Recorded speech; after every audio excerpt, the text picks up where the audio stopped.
आपल्या परिसरातील ताजी अपडेट पाहिजे आहे ना, तर मग आजच C24 तास या आपल्या यूट्यूब चॅनलला लाईक करा, शेअर करा, सबस्क्राईब करा आणि बेल आयकॉनवरती क्लिक करायला तर अजिबात विसरू नका.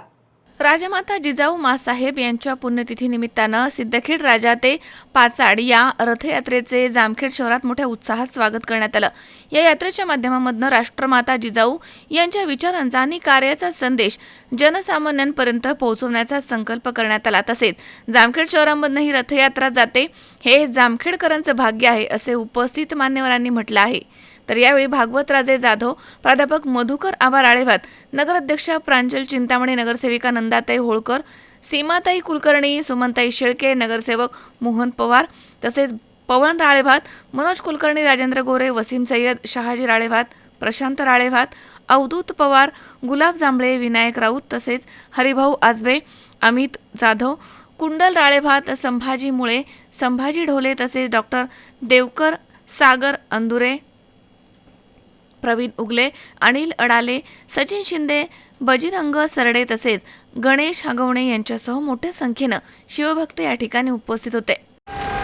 राष्ट्रमाता जिजाऊ जिजाऊ साहेब मातृतीर्थ सिंदखेड राजा ते पाचाड या रथयात्रेचे आयोजन आणि ही रथयात्रा जी आहे राष्ट्रमाता जिजाऊ यांची पुण्यतिथी 9 जुलै 2026 रोजी पाचाड या ठिकाणी होत आहे. त्यामुळे त्यांच्या जन्मठिकाणावरून पाचाडपर्यंत जो जाण्याचा मार्ग आम्ही निवडलेला आहे तो ज्या भागामधून आपण जात आहोत त्या भागामधल्या सर्व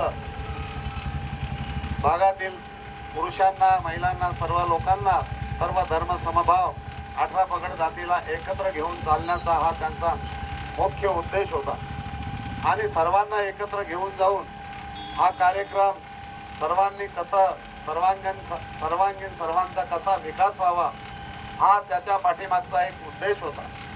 हा त्यांचा जो विचार आहे हा त्यांचा विचार सर्वांपर्यंत पोहोचावे हा एक त्या पाठीमागचा आमचा मुख्य उद्देश आहे. त्या उद्देशाने आज या ठिकाणी जामखेडमध्ये या जामखेडच्या म्हणजे लोकनियुक्त नगराध्यक्षा साक्षात जिजामाताच म्हणायला हरकत नाही, त्यांच्यासोबत असलेल्या त्यांच्या भगिनी ज्या सहकारी आहेत त्याही या जिजामाता म्हणजे जर जिजामाता आबांनी अगोदरच सांगितलं की लोकशाहीच्या वातावरणामध्ये आपली स्वतंत्रता कशी राहील आणि सर्वांना कसं ज्ञान प्राप्त होईल हा त्यांचा सर्वात मोठा उद्देश होता. आणि त्या उद्देशाने छत्रपती शिवाजी महाराजांना त्यांनी घडवलं.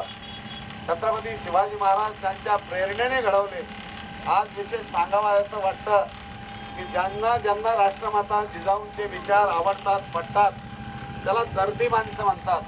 आणि जे दर्दी असतात ते दर्दी पाऊस असो, ऊन असो, वारा असो, काही असो, या कुठल्याही कोणत्याही गोष्टीचा विचार न करता त्यांचा विचार आत्मसात करण्याचा प्रयत्न करतात.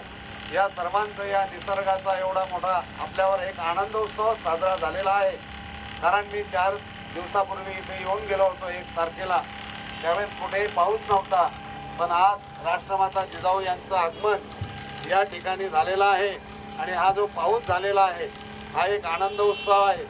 आणि राष्ट्रमाता जिजाऊ या आपल्या नगरातून जात आहेत. त्यामुळे हा सर्वांनी निसर्गाचा एवढा निसर्ग चालू असतानाही पावसात उभं राहून या रथाचं स्वागत केलं, राष्ट्रमाता जिजाऊंचं स्वागत केलं. त्याचबरोबर आमचंही त्यांनी आमच्यासोबत सर्वांचंही स्वागत केलं. मी जामखेडवासियांचे मनपूर्वक अभिनंदन करतो आणि मनापासून आभार मानतो. वंशजाच्या मार्फत ही दिंडी किंवा ही रथयात्रा पाचाड या ठिकाणी जात आहे. जाताना अनेक ठिकाणी त्यांचं स्वागत होत आहे. जामखेड शहरामध्ये या रथयात्रेचं जिजाऊ महासाहेबांच्या रथयात्रेचं आम्ही सगळ्यांनी स्वागत केलेलं आहे. आपण सर्वजण त्यांचं स्वागत करतात. आणि आज या ठिकाणी त्यांच्या या रथयात्रेच्या निमित्ताने दुसरा एक महत्त्वाचा कार्यक्रम आयोजित केलेला आहे. तो म्हणजे जे शेजारून रस्ता जातो ज्याला जिजाऊ नगर म्हणलं जातं त्या रस्त्याच्या नामकरणाचा अनावरण या ठिकाणी आत्ताच माननीय भागवतराजे जाधव यांच्या माध्यमातून झालेला आहे. निश्चितच जिजाऊंचा आशीर्वाद जामखेड शहराला आहे, जामखेड तालुक्याला आहे. आज रथयात्रा येणाऱ्या गेल्या 15 दिवसापासून पावसाने आपल्याकडे पाठ फिरवली होती, पण आज पावसाने सुरुवात केली म्हणजे हा शेतकऱ्यासाठी, सामान्य माणसासाठी, लोकांसाठी शुभ संदेश जिजाऊंच्या स्मरणाने झालेला आहे. मी या रथयात्रेचं जामखेडकरांच्या वतीने स्वागत करतो आणि रथयात्रा इथून पुढे कर्जतपर्यंत जाणारे आपल्या मतदारसंघात रथयात्रेचा प्रवास चांगला हो आणि चांगल्या पद्धतीने त्यांचा उद्देश साध्य हो अशी त्यांना शुभेच्छा देतो आणि थांबतो. आज राजमाता राष्ट्रमाता जिजाऊ माँसाहेब यांची 353वी पुण्यतिथी त्यानिमित्त सिंदखेड राजा ते रायगडच्या पायथ्याशी असलेले पाचड या ठिकाणी ही रथयात्रा आणि ती रथयात्रा आज आपल्या जामखेड शहरामध्ये आज मोठ्या उत्साहाने त्याचं स्वागत करण्यात आलेलं आहे. राजमाता जिजाऊ माँसाहेब म्हणजे एक विचार, त्यांनी स्वराज्याचं स्वप्न पाहिलं. राजमाता जिजाऊ माँसाहेब म्हणजे एक दूरदृष्टिकोन. आज त्यांनी गुलामगिरीच्या सत्तेमध्ये झुकण्यापेक्षा आपली स्वतःची तलवार उचलून समोर उभं राहण्याचं धैर्य म्हणजे एक ती धैर्य देणारी एक ती दिव्य शक्ती आहे. आज त्यांची ही पदपावन स्पर्शाने झालेली दिव्य ज्योत आज आपल्या जामखेड शहरातून जात असताना एक अतिशय संदेश आपल्याला देत आहे. तो संदेश म्हणजे त्यांचे जे संस्कार आहेत ते संस्कार सर्वांच्या मनात तेवत ठेवावे. आज खऱ्या अर्थाने अतिशय भाग्याचा दिवस आहे की आज राजमाता जिजाऊ माँसाहेब यांचा आशीर्वादांचा वर्षाव आज आपल्या जामखेड शहरामध्ये झाला.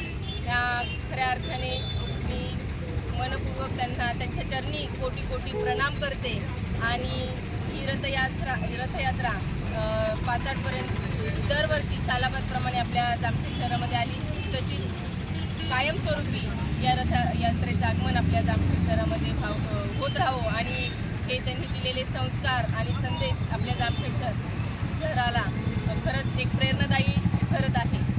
या ठिकाणी मी एवढंच बोलते, त्यांच्या चरणी कोटी कोटी वंदन करते आणि थांबते. जय जिजाऊ, जय शिवराय. जिजाऊंचे वंशजांनी आत्ता बोलताना सांगितलं की तुम्ही जिजाऊच्या लेकी आहात आणि तुमच्यावर मोठी जबाबदारी आहे, तर या संदर्भात आपण काय सांगणार आहात?